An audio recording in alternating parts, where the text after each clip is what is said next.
Thank you for joining us. We're here with Steve Ward, and we're going to be talking about Steve's involvement with Queer Sphere. Thank you for joining us, Steve. Oh, I'm happy to be here today. So you're involved in the mentorship program. Can you tell me about it? Sure. I was asked by Christy and Randy to get involved with the mentorship program in the first cycle of development. I have a history with the Leathermen's discussion group in San Francisco, being a mentor in their program, and they've had several successful cycles. So I was asked to be a part of this initiation, and I was really happy to come on board as a mentor.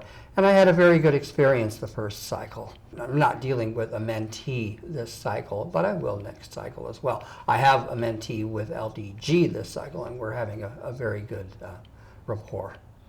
What unique quality do you bring to Queer Sphere and to the mentorship program?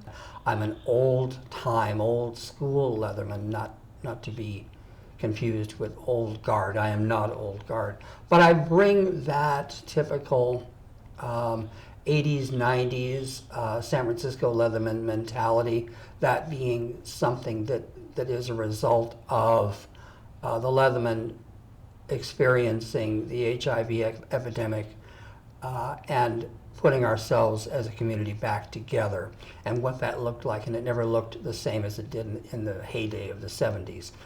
I had some wonderful mentors myself in the late 90s and early 2000s, wonderful men, and I bring that experience and those learnings and all of the discussion groups that I went to and the books that I read and the workshops I attended and the events I attended. I bring all of that now as a Leatherman to learn.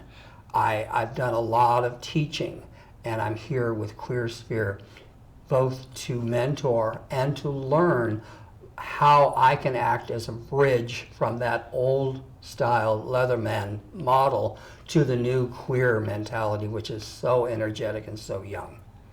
What have you found to be the differences and the challenges of bridging that gap?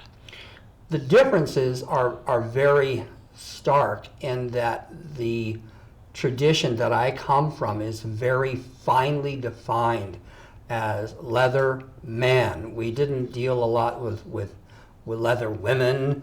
We didn't play with leather women. We certainly didn't have sex with the leather women.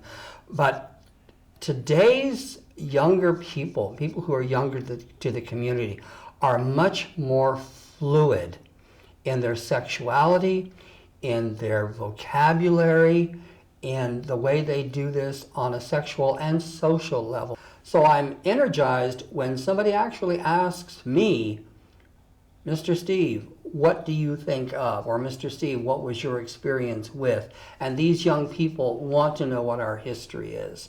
I think history is very important to bring forward things that we have forgotten are very valuable in our today.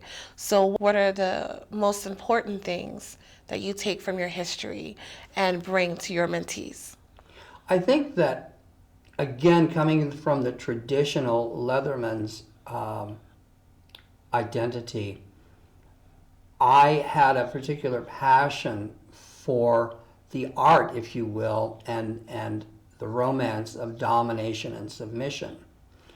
And I bring that to my mentor program with Leatherman's discussion group, as well as to Queer Sphere now.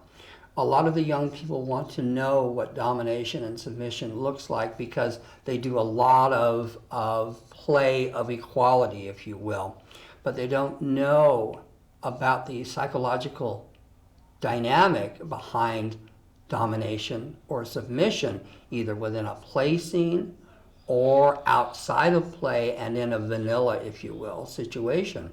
And what are the boundaries of that? And do they even have a real interest, or is it who they are?